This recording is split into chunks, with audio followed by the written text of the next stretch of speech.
Hello, friends, and welcome back to my YouTube channel.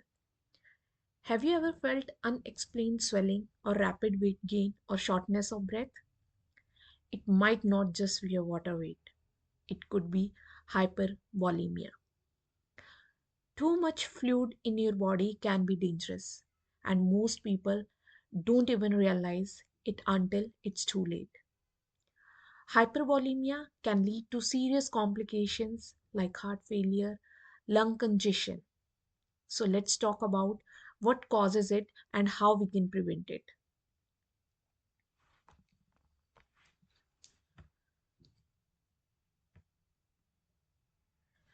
So what do you mean by hypervolemia? It refers to the isotonic expansion of the extracellular fluid that is caused by the abnormal retention of sodium. So whenever there is a retention of sodium, that means there will be a retention of water, and that can lead to the fluid retention. So if the water and sodium in approximately the same proportion in which they normally exist in the extracellular fluid.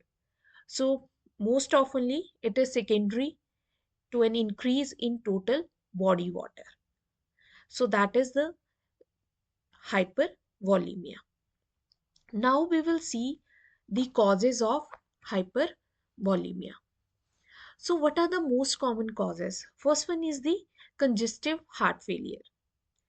So, when the heart is unable to pump blood effectively, fluid can accumulate in the body, and that will lead to the swelling, or swelling we also call a medical term edema, and as well as it also leads to the congestion in the lungs, and that is called as the pulmonary edema.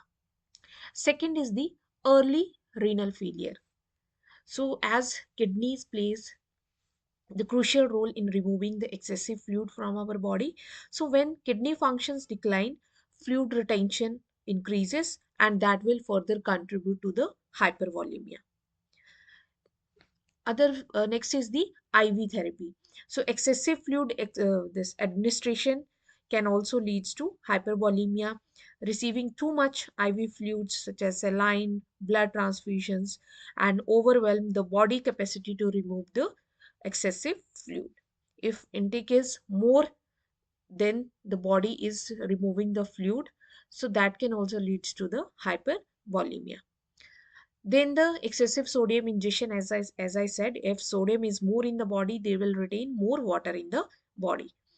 Next is the hormonal imbalance. This SIADH. SIADH is the syndrome of inappropriate antidiuretic hormone. As antidiuretic hormone is also called as a vasopressin.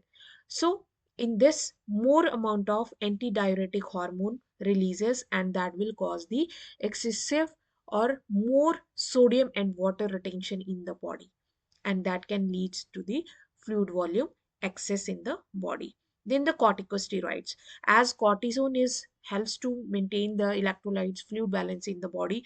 So if the patient is on corticosteroids, they will again leads to the fluid retention in the human body.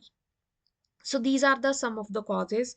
Other than this, sometimes pregnancy, blood transfusions, then dialysis in kidney patients, then they this liver cirrhosis. All these are the other causes that can also lead to the fluid volume excess in the patient. Now these are the causes. Next we will go to the symptoms. So in symptoms, first one is the increased blood pressure. Patient will have the excessive weight gain. Patient will have the bounding pulse. Bounding pulse is a strong, forceful heartbeat that feels more intense than the normal one. So what are the main causes? Because there's increased cardiac output, hypervolemia. So when the excessive fluid in the bloodstream, that will increase the blood pressure, and that makes the pulse feel more stronger or more forceful. So that is the reason why patient will have this bounding pulse when he is having the hypervolemia. Then venous distension. So when you will see the feel the jugular vein, that can lead to the distension of the jugular vein, you can easily see in the neck area. Pulmonary edema, as I said before, also patient will have the congestive heart failure, and that can lead to the pulmonary congestion in the lungs. Then the dyspnea. So because of all these pulmonary edema, patient will have the dyspnea. Dyspnea is the breathing difficulty. Orthopnea, that is the different breathing when difficulty in breathing when the patient will in supine position. Then the crackles. So what do you mean by crackles? So crackles is also called as a rails, and this is the abnormal lung sound that is heard during breathing, usually with the stethoscope. So there are different types of crackles, will not go in much detail. So crackles may only indicate the fluid is built up in the lungs, or if there is any inflammation in the lungs, that time we will hear the crackle sound. Here also you can see the fluid volume excess leads to the neurological changes. So patient's conscious level will change, confusion, headache, seizures. In respiratory, patient will have the pulmonary congestion. In cardiovascular, patient will have the bounding pulse. Patient's blood pressure will increase jugular vein distension. Then presence of S3 sound, that is the abnormal heart sound. Then tachycardia, that is the increased heart rate. In GI, patient will have the anorexia and nausea.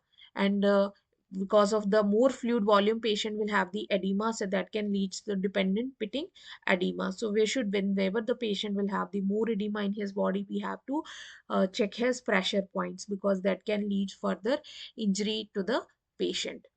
So sodium, this concentration can be decreased as well as the osmolarity, because there is more water than the sodium. So hematocrit will also reduce because more water is in the, so that heme dilution will occur. Because that is the reason why RBC is reduced.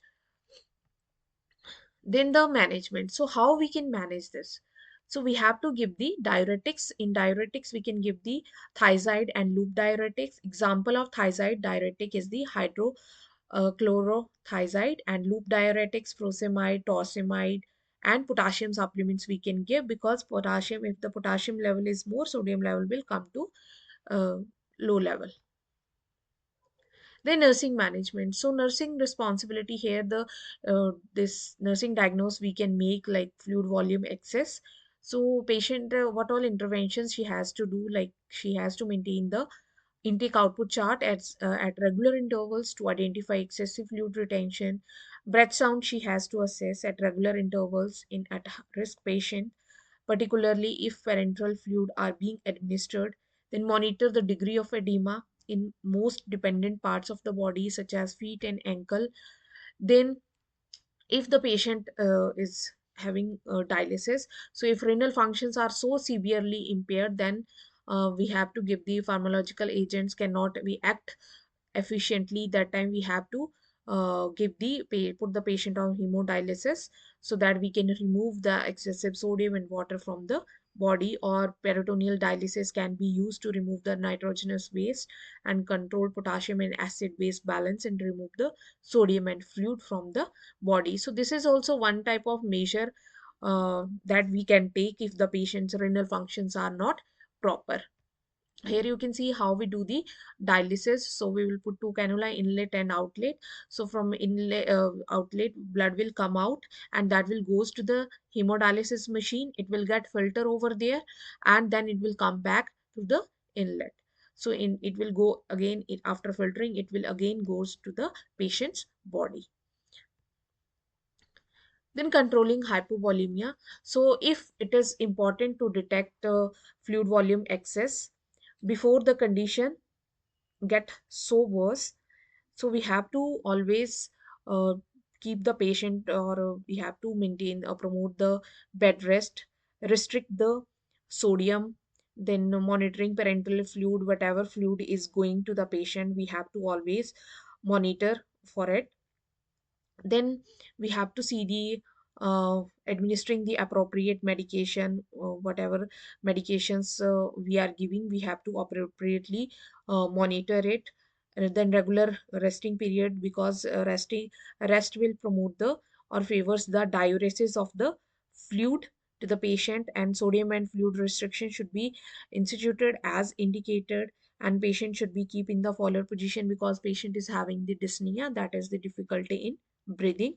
So why we keep the patient in Fowler position? Because that will helps to uh, expand the lung area of the patient, so patient symptom will little bit reduced. So this is the how we can manage the hypervolemia in the patient. So if we'll do the recap. So this hypervolemia is a condition where body holds too much of fluid, often due to the heart failure, kidney disease, or excessive IV fluids. Recognizing the symptoms earlier, like swelling, shortness of breath, and weight gain, can help prevent serious complications. So if you found this video helpful, hit the like button and let me know in the comment, have you or someone you know experienced fluid overload? Want to learn more about heart health or fluid balance? Check out this video right here. Don't forget to subscribe and turn on the notifications so you never miss our latest health updates. Thank you for watching.